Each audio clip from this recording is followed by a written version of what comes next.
Assalamualaikum warahmatullahi wabarakatuh. Selamat siang ibu-ibu mahasiswa kelas kebijakan pembangunan perkotaan. Nah, hari ini kebetulan kita kuliah pertemuan pertama dengan judul peran pemerintah dalam menyediakan layanan dasar di perkotaan.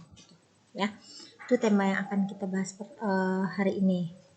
Peran pemerintah dalam menyediakan layanan dasar di perkotaan. Nah, pada dasarnya pelaksanaan otonomi daerah di Indonesia itu kan didasarkan pada Undang-Undang Nomor 32 Tahun 2004. Dulunya itu Undang-Undang tahun 1999.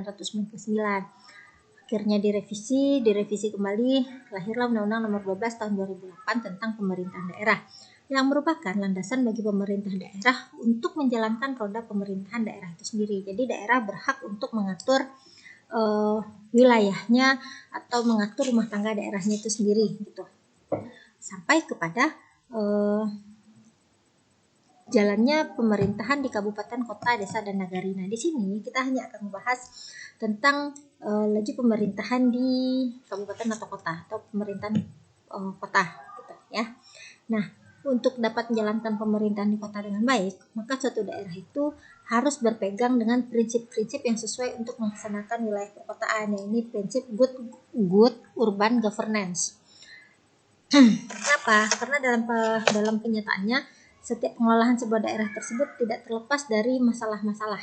Jadi masalah-masalah yang sering terjadi dalam perkotaan itu seperti masalah pemukiman, terus masalah persampahan yang belum terintegrasi secara efektif, terus adanya ketidakmerataan pembangunan perkotaan yang dilakukan oleh pemerintah, yang mana implikasi dari pertumbuhan perkotaan tersebut harus dijawab dengan manajemen perkotaan yang baik, dengan pendekatan problem oriented teknokratis dan pendekatan ekonomi politik struktural gitu ya. Dan terlepas dari permasalahan-permasalahan tersebut, pemerintah kota juga harus memperhatikan kewajiban sebagai penyedia layanan dasar di perkotaan gitu. Apa saja itu berupa infrastruktur, pendidikan, terus kesehatan dan lain-lainnya. Nah, karena kita berbicara tentang peran pemerintah dalam menyediakan layanan dasar di perkotaan, pertama kita harus tahu dulu peran itu apa sih gitu ya. Peran itu merupakan pengharapan manusia terhadap cara individu dalam bersikap dan berbuat untuk situasi tertentu berdasarkan status dan fungsi sosialnya. Sementara ada juga ahli Suryono Sukanto menyampaikan bahwa peran itu merupakan aspek dinamis dari kedudukan atau status seseorang. Jadi apabila seseorang melaksanakan hak dan kewajibannya sesuai dengan kedudukannya, maka otomatis seseorang tersebut menjalankan suatu peran. Seperti itu. Nah, peran di sini juga berhubungan dengan hal-hal normatif karena berhubungan dengan kedudukan dan status, norma-norma gitu. Jadi peran itu meliputi norma-norma yang dihubungkan dengan posisi atau tempat seseorang dalam masyarakat. Jadi peranan dalam arti ini merupakan rangkaian peraturan-peraturan yang membimbing seseorang dalam kehidupan kemasyarakatan. Jadi dapat didefinisikan peran itu merupakan suatu konsep perilaku yang dapat dilaksanakan oleh individu di dalam masyarakat bagi suatu organisasi gitu. Yang penting peran tersebut berfungsi dalam struktur sosial masyarakat itu sendiri ya. Kemudian kita masuk kepada konsep pemerintah. Pemerintah pasti ibu semua udah pada tahu kan pemerintah itu apa. Pemerintah itu ada yang menyampaikan bahwa pemerintah itu penguasa suatu negara. Terus ada juga pemerintah itu sekelompok orang yang secara bersama-sama memikul tanggung jawab terbatas untuk menggunakan kekuasaan. Ada juga pemerintah itu badan tertinggi yang memerintah suatu negara gitu. Jadi dapat kita simpulkan bahwa pemerintah itu merupakan kekuasaan tertinggi untuk memerintah dalam suatu negara, yang mana terdiri subjeknya itu pemerintah pusat dan pemerintah daerah untuk Indonesia ya maksud saya. Nah, kemudian kita lanjut kepada peran pemerintah. pada setiap sistem perekonomian, apakah sistem perekonomian itu kapitalis atau sistem perekonomian itu sosialis, pemerintah itu senantiasa memiliki peranan penting, ya. Jadi peran pemerintah itu sangat besar dalam perekonomian,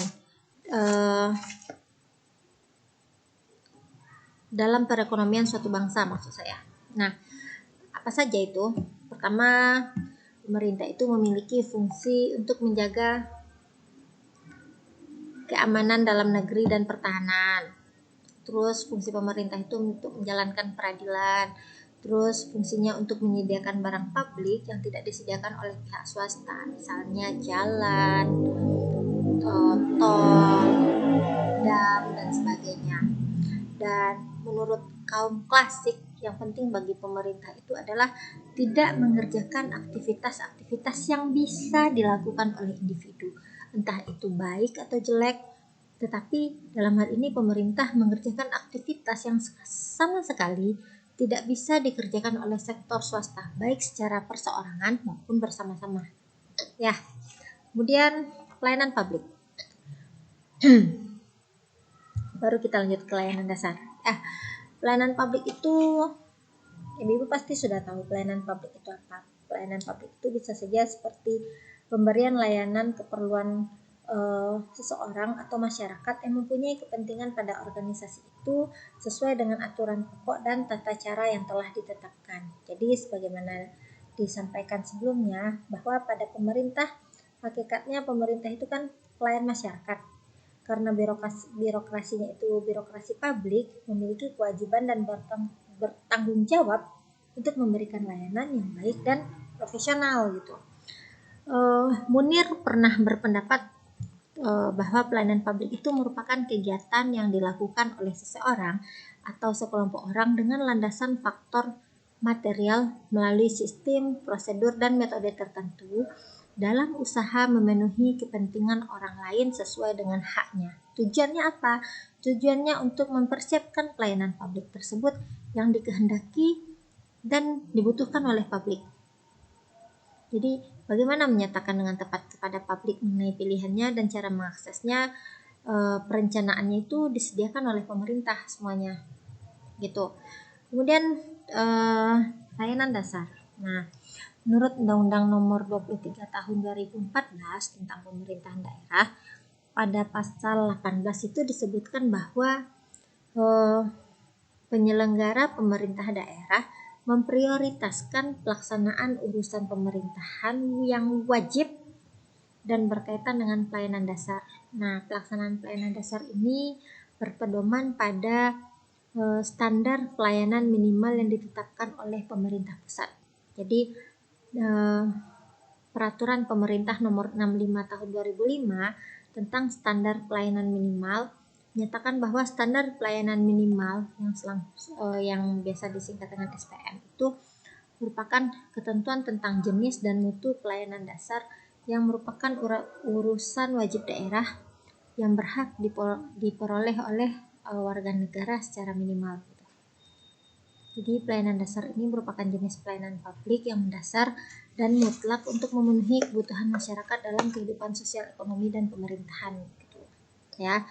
Dan SPM ini juga merupakan kebutuhan dasar warga negara, karena jika tidak terpenuhi akan mengakibatkan warga negara tersebut hidup dengan tidak layak atau bahkan bisa meninggal sia-sia. Kenapa? Karena proses administrasi itu hanya bisa dilakukan di pemerintahan.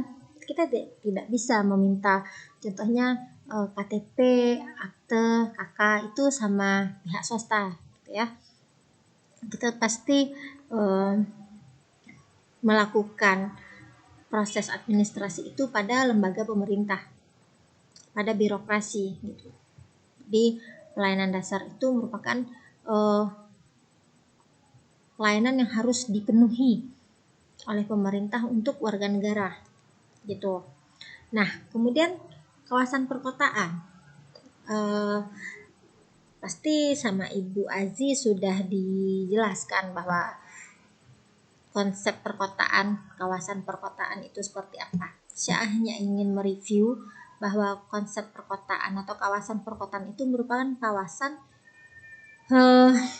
yang memiliki kegiatan utama yang pasti bukan pertanian ya, dengan susunan fungsi kawasan sebagai tempat permukiman perkotaan, pemusatan dan distribusi pelayanan jasa pemerintahan, pelayanan sosial dan kegiatan ekonomi gitu. Jadi kawasan perkotaan ini bukan saja dilihat sebagai kota secara individual, tetapi juga sebagai bagian dari sistem pengembangan wilayah.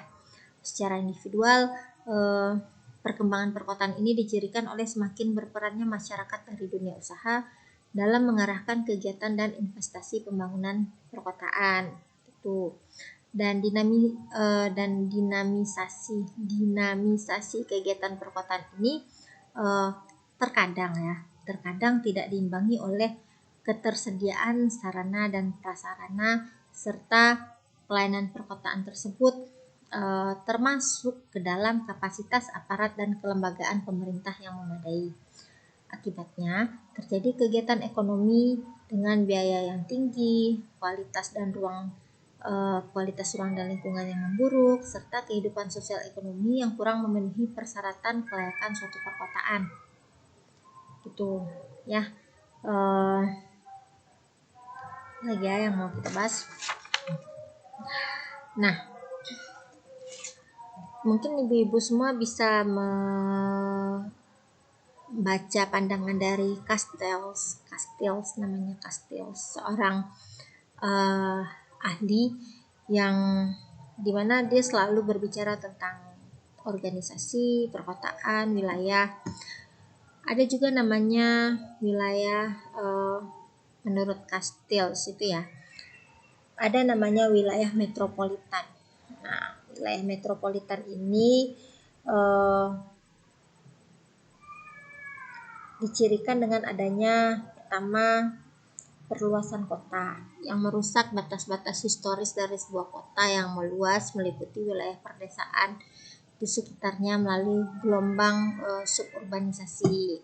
Kemudian cirinya apalagi wilayah metropolitan itu yaitu spesialisasi fungsional dari ruang yang menyebabkan semakin intensifnya segregasi sosial seperti perkembangan secara simultan dari homogenitas wilayah-wilayah pemukiman mewah, kehidupan bertetangga yang sebenarnya lebih menekan adanya pembuatan zona untuk tujuan tunggal, mobilitas spasial dari orang dan barang menjadi aliran darah, produksi ekonomi dan reproduksi sosial dari sistem perkotaan. Terus lokalisme kosmopolitan tadi jadi kerangka referensi utama bagi politik dan budaya kota. Kenapa? Karena pengaruh global dianggap sesuatu yang sangat penting untuk dapat berkompetisi secara internasional, tapi juga harus mengakar dengan budaya lokal. Tujuannya apa? Supaya dapat diterima secara sosial dan politik. Dan dalam konteks Indonesia, ya di Indonesia maksud saya, kawasan perkotaan itu merupakan dasar standar minimal dalam rangka menetapkan batas wilayah suatu kawasan perkotaan. Itu karena memiliki fungsi kegiatan utama budidaya yang pasti bukan pertanian, atau 75% mata pencarian penduduknya di sektor perkotaan itu industri, perdagangan, jasa. Terus jumlah penduduknya minimal itu 10.000 jiwa. Terus memiliki kepadatan penduduk sekurang-kurangnya 50 jiwa per hektar yang dihitung dari rasio jumlah penduduk pada kawasan budidaya. Kemudian apa lagi? Memiliki fungsi sebagai pusat koleksi dan distribusi pelayanan barang dan jasa dalam bentuk sarana dan prasarana pergantian modal transportasi. Oke. Tuh, ya. Nah, tadi kita membahas tentang good urban governance, kan ya? Good urban governance itu apa sih? Good urban governance itu merupakan upaya merespon berbagai masalah pembangunan kawasan perkotaan secara efektif dan efisien yang diselenggarakan oleh pemerintah yang akuntabel dan bersama-sama dengan unsur masyarakat. Jadi ada beberapa prinsip yang dijadikan sebagai indikator dalam peran pemerintah pada pelaksanaan good urban governance ini, yaitu pertama keberlanjutan, terus adanya keadilan, efisiensi, transparansi, akuntabilitas, partisipasi masyarakat, keamanan, di mana hukum, norma-norma dan kaidah-kaidah ini saling tergantung dan saling memperkuat gitu. Nah, lalu apa peran pemerintah dalam menyediakan layanan dasar itu? Pasti banyak yang bertanya gitu ya. Nah, pada dasarnya standar pelayanan minimal tadi terkait dengan jenis dan mutu pelayanan dasar yang merupakan urusan wajib daerah yang berhak diperoleh setiap organ negara secara minimal. Jadi pelayanan dasar tadi merupakan jenis pelayanan publik yang mendasar dan mutlak untuk memenuhi kebutuhan masyarakat dalam kehidupan sosial, ekonomi, dan pemerintahan. Ya, dan yang termasuk dalam kebutuhan layanan dasar perkotaan itu seperti jalan, terus jembatan, apalagi contohnya irigasi, sampah. Terus selain untuk berkewajiban memenuhi layanan dasar perkotaan tadi, pemerintah juga dihadapkan kepada permasalahan-permasalahan lain gitu loh. Ya, seperti yang sudah kita bahas tadi, masalah pemukiman kumuh dan segala macamnya, ya kan? Tuh, itu yang pertama. Apa tadi ya? Manajemen persampahan yang belum terintegrasi dengan baik gitu. Nah, dalam upaya untuk menyediakan layanan dasar di perkotaan tadi, pemerintah perlu mengadopsi atau menggunakan prinsip-prinsip dari Good Urban Governance berdasarkan UNHCS Habitat. Good Urban Governance ini tadi saya sudah sampaikan bahwa upaya merespon berbagai masalah pembangunan kawasan perkotaan secara efektif dan efisien yang diselenggarakan oleh pemerintah yang akuntabel bersama dengan unsur masyarakat. Saya juga sudah jelaskan tadi prinsipnya apa saja: efisiensi, transparansi, akuntabilitas, keadilan, keberlanjutan, partisipasi masyarakat, keamanan, ya kan? Gitu. Implikasinya apa sih? Karena penyediaan layanan dasar perkotaan ini merupakan kewajiban dari pemerintah seperti jalan, pelabuhan, bandara, listrik, irigasi, itu mempengaruhi tingkat laju pertumbuhan ekonomi dan masyarakat. Jadi pada dasarnya semakin lengkap infrastruktur dasar perkotaan tadi, maka semakin mudah masyarakat dalam upaya pemenuhan kebutuhannya gitu. Jadi daerah yang memiliki kelengkapan infrastruktur perkotaan yang baik akan baik pula tingkat pertumbuhan ekonomi dan kesejahteraan masyarakatnya. Jadi dapat disampaikan bahwa penyediaan infrastruktur tadi merupakan faktor kunci dalam mendukung pembangunan nasional serta menciptakan kesejahteraan masyarakat. Itu ya. Nah, selain penyediaan infrastruktur yang memadai, pemerintah juga harus memenuhi kebutuhan layanan dasar masyarakat meliputi bidang pendidikan dan kesehatan. Tadi kan sudah disampaikan ya. Kenapa gini? Karena pertama, pendidikan itu memegang peranan penting dalam menyediakan sumber daya manusia yang berkualitas dalam proses pembangunan, kan? Nah, yang akhirnya pemerintah itu memiliki kewajiban dalam pendidikan, yaitu untuk pemerintah dan pemerintah daerah. Maksud saya di sini pemerintah dan pemerintah daerah tersebut harus memberikan layanan kemudahan serta menjamin terselenggaranya pendidikan yang bermutu bagi masyarakat dan setiap warga negara tanpa adanya diskriminasi gitu. Kemudian pemerintah dan pemerintah daerah tersebut memiliki kewajiban untuk menjamin tersedianya dan terselenggaranya, kalau dulu itu ada pendidikan 9 tahun, wajib pendidikan 9 tahun. Kalau sekarang, wajib terselenggaranya pendidikan bagi setiap warga negara yang berusia 7 sampai dengan 15 tahun. Sama aja ya. Kalau dulu 9 tahun kan sampai umur 15 tahun juga. Sampai SMP berarti. Ya. Kemudian di bidang kesehatan. Kenapa kesehatan itu menjadi tanggung jawab dan urusan pemerintah termasuk pemerintah daerah? Karena seringkali ini jika tidak diperhatikan akan menjadi kebijakan politik kepala daerah. Jadi oleh karenanya penyediaan layanan dasar di kesehatan itu terutama di perkotaan harus juga dilaksanakan dengan baik. Jadi tidak mungkin tidak dilaksanakan dengan baik karena itu merupakan kebutuhan yang sangat krusial bagi masyarakat gitu. Jadi Kementerian Kesehatan dalam hal ini menyikapi kebutuhan masyarakat tersebut dengan menetapkan standar pelayanan minimal bidang kesehatan di kabupaten kota. Ya. Jadi dan disusun juga di sana ada namanya standar pelayanan minimal bidang kesehatan, ada juknisnya, ada juklak yang merupakan tolak ukur kinerja pelayanan kesehatan yang diselenggarakan pada daerah, kabupaten atau kota.